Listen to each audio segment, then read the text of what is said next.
Всем привет, меня зовут Станислав Иваницкий, давно не виделись. Сегодня поговорим, как получать классные качественные фотографии на любой смартфон, да и на камеру тоже. 5 простых пунктов, быстро, без воды, погнали. А спонсор сегодняшнего видео – уголок рубашки. Уголок рубашки идеально подходит для того, чтобы протереть линзу, а также заляпанный объектив. Кстати, некоторые бренды даже одежды стали пришивать эту микрофибру на краешек рубашки, настолько популярная тема. Заляпали дисплей или контакты горячего башмака, вспышка не срабатывает. Краешек рубашки справится с этим отлично. Он также поможет открутить, например, заевший фильтр на объективе и много-много другое. Уголок рубашки в любом магазине одежды города. Кстати, край майки или трусов тоже подойдут. Ну а мы начинаем. 5 очень простых навыков, которые не займут у тебя много времени, но сильно улучшат твои фотки. И напоминаю про скидки на мои курсы по фотографии, видео и на смартфон, и на фотоаппарат. Под этим видео ссылочки. В общем, хочешь прокачаться, тогда обязательно ознакомься. Больше 15 тысяч человек уже оценили, пользуются с удовольствием моими курсами. Кстати, подписаться, колокол бахнуть тоже не забудь. Приготовил для тебя еще очень много всего интересного, куча разных видео. Итак, первое. Раз уж у нас сегодня такой спонсор, то начнем с простого. Протирать камеру. Удивил, да? Да, конечно, все это знают, просто многие не делают этого, возьмите за привычку, выработайте ее, это сильно влияет на качество. И у смартфонов часто камера всегда заляпана, ты скажешь, это очевидно, но я постоянно с этим сталкиваюсь, то есть у большинства людей всегда камера грязная, не делают кадр и сразу же просто вот не протерев линзу. И так фотку, собственно говоря, оставляют, просто приучи себя машинально это делать. Вторая важная вещь, которую обязательно нужно ввести в привычку. То есть мы обязательно нужно нажимать пальцем на дисплее на то, что ты фотографируешь, и уже потом нажимать на кнопочку «Сделать кадр». Это частая ошибка у большинства людей. То есть вы просто берете и нажимаете на кнопочку спуска сразу же. То есть вот «Сделать кадр». Так делать не нужно. То есть часто торопишься и сразу этот кадр делаешь и бежишь дальше. А смартфону приходится самому гадать, что ж ты там хотел сфотографировать. Так вот, чтобы результат был лучше, обозначь, подскажи смартфону, что именно ты фотографируешь. То есть обязательно нажимай пальцем именно на экране на то, что ты фотографируешь. И после этого нажимаю «Сделать кадр», то есть нажимаю на кнопочку спуска. Так смартфон точно поймет, как минимум, что должно быть резко, какая должна быть экспозиция, а как максимум еще он применит нужные алгоритмы. То есть он всегда их применяет, чтобы улучшать либо кожу, либо цвета и так далее. То есть поэтому он поймет, какие лучшие эффекты здесь подойдут, а какие, допустим, могут не подойти. Поэтому обозначь, что ты снимаешь для смартфона, и он сам немножко улучшит фотку. Поверь, это зачастую сильно улучшает любой снимок. Третий – это свет. Да-да, он самый. От него зависит почти все в твоем кадре. Я сейчас говорю не про яркость. Это совершенно разные понятия. Свет – это то, какие тени получаются и куда и как они ложатся на твоем фотографии. Что толку, что у тебя яркая светлая картинка, если на ней уродующие тени? Тут яркость тебя не спасет. То есть здесь есть пара, конечно, нюансов. Во-первых, не снимай большие объекты и людей с контровым светом, то есть когда свет падает сзади, то есть свет находится сзади объекта. Тут, конечно, есть исключения, например, еда. Тут контровой свет подчеркивает фактуру, делает еду вкуснее. Но в целом такой свет мало где хорошо смотрится. У тебя, получается, объект спереди не подсвечивается. То есть есть свет, на лицевую сторону не попадает, он падает сзади. Камере приходится задирать яркость, усиливаются шумы, пересвечивается задний план. Старайся, чтобы свет шел либо сбоку, либо спереди на объект. Не снимай объекты и людей на прямых солнечных лучах. Тени будут жесткие и очень темные. Такие тени очень заметны. Они режут лицо, уродуют объекты из-за того, что он очень темный и очень заметный. И смартфон, камера пытается их сделать светлее, и поэтому задний план получается пересвеченный. Кстати, небольшой лайфхак. Очень полезная вещь – это портативный источник света. Например, светодиодная палка или кубик. Кстати, про них очень много всяких видео делал на канале, ознакомься. Так вот. Взять и включить свет займет 30 секунд, но разница будет огромной. Да, единственное, там, где очень светло, то есть любой светодиодный источник света практически бесполезен, тут нужна вспышка, а смартфоны с ней пока что не дружат, ну, кроме про фото, но это очень дорогой вариант. Вот. И, кстати, это одна из основных причин, почему смартфоны до сих пор не могут победить камеры. Вот, то есть не потому, что качество картинки у смартфонов хуже, и не то, что у фотоаппаратов крутые объективы, а именно потому, что смартфоны пока что не могут нормально подружиться со вспышкой. Ретушь. Запомни, сейчас фотографии без ретуши никому не нужны. Точка. Инстаграм не просто так внедрил фильтр еще в 2012 году. Ты скажешь, ой, да ну это все так долго, непонятно, в этих приложениях каких-то там ковыряться. Это заблуждение. Ретушь займет тебя меньше минуты всего лишь. Почему ретушь это абсолютно необходимо сейчас? Твои фотографии должны выглядеть художественно, то есть необыденно, не то, как ты это видишь глазами, не то, как это показывает камера любого смартфона, фотоаппарата со стандартными цветами, как у всех. В общем, не должно выглядеть как у всех. Надо отличаться. Тут все очень просто. Если зритель не видит, что ты приложил какие-то усилия, усилия к созданию данного кадра, то есть он не будет прикладывать свои усилия, чтобы этот кадр посмотреть. Это тупо неинтересно для него, ибо в секунду в интернет выкладывается сотни тысяч фотографий, 95% из них серое унылое говно. Авторы данных снимков не пытались, даже не старались сделать их лучше, и это сразу видно. И смотреть это все нет никакого желания ни у кого. Ты скажешь: да ну это долго, муторно, сложно, но это заблуждение. Это вообще абсолютно не так. Это очень быстро и легко делается, прямо на ходу. Вот смотри, как это быстро происходит. Собственно, ретушь происходит очень быстро. Вот мне нужно сделать фотографию, например, вот эту. Быстренько отретушировать. Закидываю ее в Lightroom, быстренько, вот нажимаю Lightroom, отправить. Вот она у меня уже в Lightroom прилетела, открываю в Lightroom. У меня уже есть сохраненные пресеты, которые я использую. Нажимаю стиль, выбираю портрет. Видите, сразу фоточки применились цвета. Что мне не нравится? Мне не нравится в этой фотографии то, что на заднем плане у меня желтый. Вот здесь вот очень много желтого, а здесь вот очень много синего, да. Все это паразитные оттенки, все это ухудшает фотографию.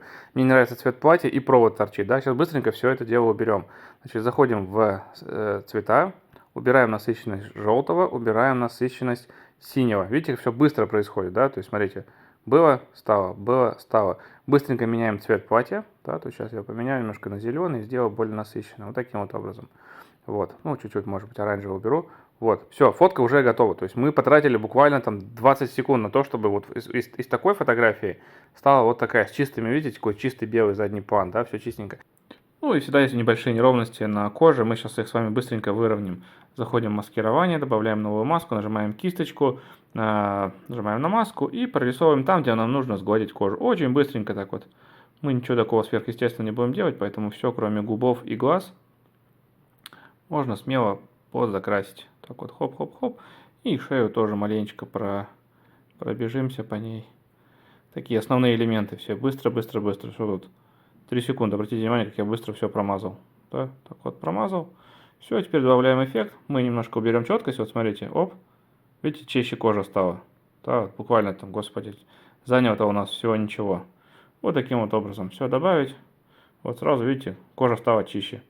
Надо провод убрать. Мы сейчас тоже его моментально быстро уберем. Так, нажимаю пластырь, выбираю. Сделаю размер побольше. Пластырь так вот провел. Вот таким вот образом. Сейчас он его уберет быстро. Раз, два, три. Оп, убрал. Маленько не чисто убрал. Сейчас так вот, хоп. И вот здесь вот тоже так вот уберем вот эту вот зацепку ненужную. Все. Условно говоря, потратили мы буквально на то, чтобы почистить фотографию, 30 секунд. Все. Дальше нужно ее просто экспортировать. Нажать экспорт. Экспорт как. И окей. Все, фотка готова, можно ее прям сразу же уже ее выкидывать в любую социальную сеть. Да, вот смотрите еще раз. Было, стало. Было, стало. Потратили всего лишь 30 секунд. Ну или вот, например, да, вот фотографию делали солнечным днем. Я делал на окне напиток. То есть беру, захожу в свои стили заготовленные. У меня уже есть вот такая вот, оп. Видите, фотка какая сразу стала. Красиво. Только обратите внимание, видите, подоконник внизу желтый, да, то есть многие так и оставят, но это сильно портит фотографию. Сейчас мы этот подоконник сделаем менее желтым. То есть нажимаю маскирование, выбираю линейный градиент и снизу так вот градиентом наведу и сделаю там вот вместо желтого синий.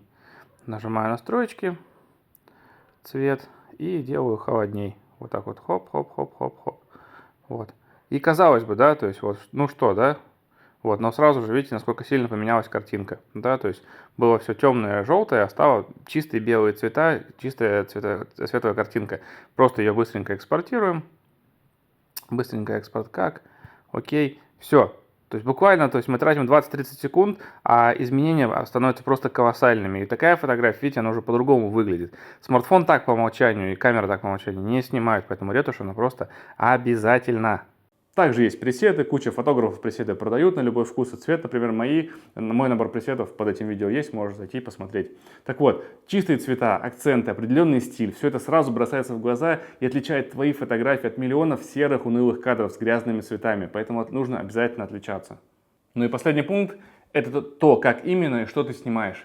Все заблуждения про композицию, линии третей и так далее мы с тобой разберем в отдельном видео, не сегодня. Кстати, по композиции есть большой ролик у меня на канале, ссылочка будет вверху, обязательно посмотри. Важнейший критерий — это что же мы с тобой снимаем, ибо зачастую вообще непонятно, что ты сфотографировал, особенно на маленьких дисплеях смартфонов. Это тебе не телек 55 дюймов. Сейчас 85% всего контента люди потребляют именно на смартфоне. Мельчить не надо. Если ты показываешь все, значит ты показываешь ничего.